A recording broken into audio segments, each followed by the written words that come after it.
අද 2025 නොවැම්බර් 20 බ්‍රහස්පතින්දා TSN ප්‍රධාන ප්‍රවෘත්ති විකාශය සමගින් ඔබ හමුවන මම හෂී දිසානායක. මුලින්ම ප්‍රධාන ප්‍රවෘත්ති සිරස්තල. මෙරට පාසල් ළමුන් අතර දුම්පානය ඉහළට. රටම එකට ජාතික මෙහෙයුමේ දෙවන අදියර අද දකුණෙන් ඇරඹෙයි. හිටපු ජනාධිපති රනිල් වික්‍රමසිංහට එරෙහිව ඉහළ අධිකරණයක නඩු. අවලාද සියල්ලට උත්තර 21 දා දෙනවා. නාමල් රාජපක්ෂ කියයි. යුක්‍රේනය වෙනසූ රුසියානු මාරාන්තික ප්‍රහාරය. ශ්‍රී ලංකා ඒ කණ්ඩායම අවසන් පූර්ව වටයට. තුන්කොන් තරගාවලියේ ශ්‍රී ලංකාව සහභාගි වන පළමු තරගය අද සිම්බාබ්වේ සමග. අනිද්දා සිට කාලගුණය දරුණු වෙයි. මෙරට පාසල් ළමුන් අතර දුම්පානය ඉහළට.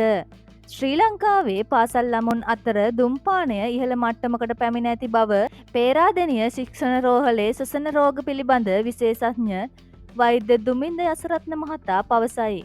විශේෂඥ වෛද්‍ය දුමින්ද යසරත්න මහතා පෙන්වා දෙන්නේ බොහෝ පාසල් ළමුන් වයස අවුරුදු 14 හෝ 15 වන විට දුම් වැටි අත්හදා බැලීමට යොමු ඇති බවයි.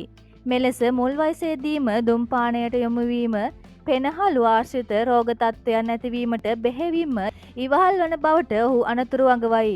ශ්වසන රෝග පිළිබඳ විශේෂඥ වෛද්‍ය දුමින්ද යසරත්න මහතා මෙම කරුණු අනාවරණය කළේ සෞඛ්‍ය ප්‍රවර්ධන කාර්යාංශයේ පැවති මාධ්‍ය හමුවකට එක්වෙමිනි.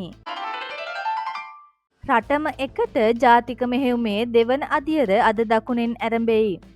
විස මත්ද්‍රව්‍ය රටින් තුරන් කිරීමේ වත්මන් රජයේ රටම එකට ජාතික මෙහෙයුමේ දෙවන අදියරේ වැඩසටහන් මාලාව අද දකුණු පළාතෙන් ආරම්භ කිරීමට නියමිතයි. මෙම වැඩසටහන ජනාධිපති අනුර කුමාර දිසානායක මහතාගේ ප්‍රධානත්වයෙන් තංගල්ල මහජන ක්‍රීඩාංගණයේදී අද පස්වරුවේ පැවැත්වීමට නියමිතයි. විස මත්ද්‍රව්‍ය රටින් තුරන් කිරීමේ වත්මන් රජයේ වැඩපිළිවෙලේ කොටසක් ලෙස මෙම මෙහෙයුම ක්‍රියාත්මක වේ. මහජන ආරක්ෂක අමාත්‍ය ආනන්ද විජේපාල මහතා සඳහන් කළේ මෙම වැඩසටහන රට පුරා මත්ද්‍රව්‍ය ව්‍යාප්තිය පාලනය කිරීමේ රජයේ අධිෂ්ඨානය තහවුරු කරන බවයි. හිටපු ජනාධිපති රනිල් වික්‍රමසිංහට එරෙහිව ඉහළ අධිකරණයේ නඩු. රාජ්‍ය මුදල් අවභාවිතාව සම්බන්ධයෙන් හිටපු ජනාධිපති රනිල් වික්‍රමසිංහ මහතාට එරෙහිව පවතින නඩුවේ විමර්ශන මාසයක් තුළ අවසන් කර ඉහළ අධිකරණයේ නඩු පවරන බවට නීතිපතිවරයා අද කොටුව මහේස්ත්‍රාත් අධිකරණයට දැනුම් දී තිබේ. නීතිපතිවරයා වෙනුවෙන් අතිරේක සොලිසිටර් ජනරාල් දිලීප පීරිස් මහතා පවසා තිබුණේ හිටපු ජනාධිපති රනිල් වික්‍රමසිංහ මහතාට එරෙහිව පවතින නඩුවේ විමර්ශන මාසයක් තුළ අවසන් කර ඉහළ අධිකරණයේ නඩු පැවරීමට කටයුතු කරන බවයි.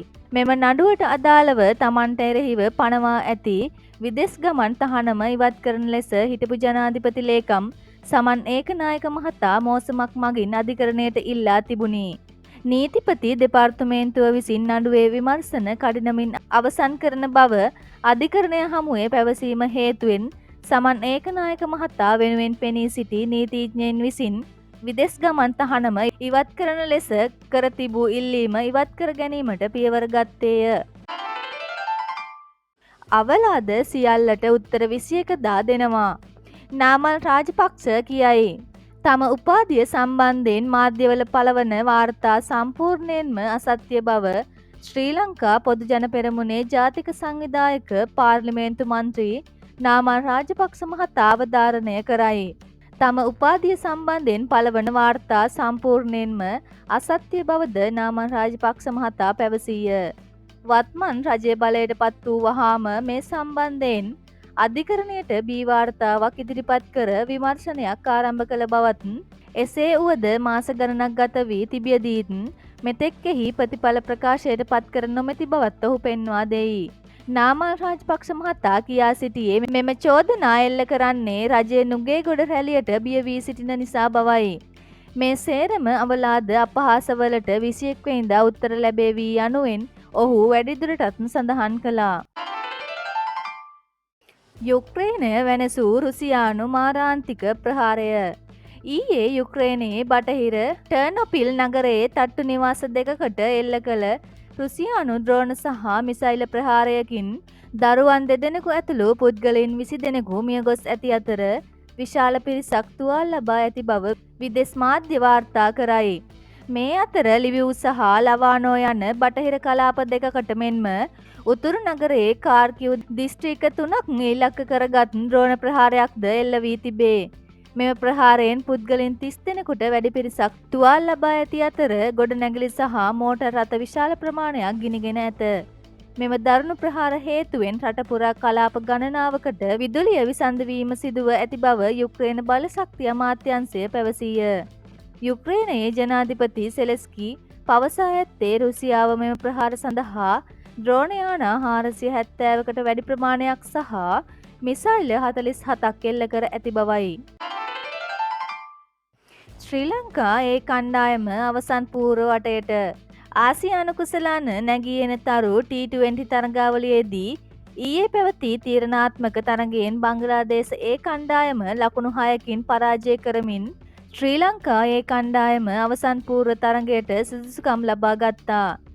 පළමුව පන්දුවට පහර දුන් ශ්‍රී ලංකාව පන්දු වාර 20 තුලදී කඩුළු 7ක් දැවී ලකුණු 159ක් රැස් කළ අතර පිළිතුරු ඉන්ම ක්‍රීඩා කළ බංග්ලාදේශයට පන්දු වාර 20 තුලදී කඩුළු 6ක් දැවී රැස් කළගත හැකි වූයේ ලකුණු 153ක් පමණි. මෙම ජයග්‍රහණයත් සමග ශ්‍රී ලංකාව ඒ කාණ්ඩයේ දෙවන ස්ථානයට පත්විය.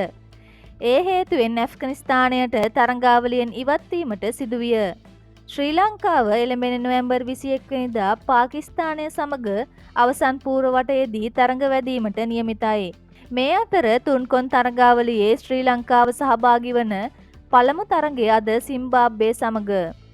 පාකිස්තානයේදී පැවැත්වෙන තුන්කොන් 20-20 ක්‍රිකට් තරඟාවලියේදී ශ්‍රී ලංකා කණ්ඩායම සහභාගී වන පළමු තරඟය අද ආරම්භ වීමට නියමිතයි.